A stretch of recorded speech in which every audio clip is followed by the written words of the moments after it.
இந்த வீடியோ பார்க்குற அனைவருக்கும் வணக்கம். நான் வீட்டில் சும்மா இருக்கக்கூடாதுன்னு 10 கட்டுக்கு கத்திரி செடி வாங்கி நடவு செய்கிறேன். இந்த செடிகள் ஊன்றி 20 நாட்கள் ஆகிட்டு. ஒவ்வொரு கன்றுக்கும் நான் பில்லு எடுக்க முடியல என்னால். நான் ஒரே ஆள் செய்கிற வேலையை அதிகமாக செய்ய முடியலை என்னால். அதனால் எல்லா கத்திரி செடிக்கும் பார் அணைச்சி விட்டுட்டேன். பார் அணைக்கங்காட்டி பில்லெல்லாம் கம்மியாயிடுச்சு. தண்ணி ஓட ஓட நம்ம பாட்டுக்கு கொஞ்சம் கொஞ்சமாக பார் அணைச்சி விட்டுட்டேன்.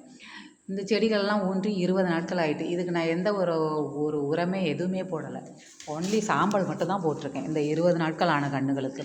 அதுக்காகட்டு நான் ஊனி ஒரு 5 கட்டு வாங்கி ஊனினேன்.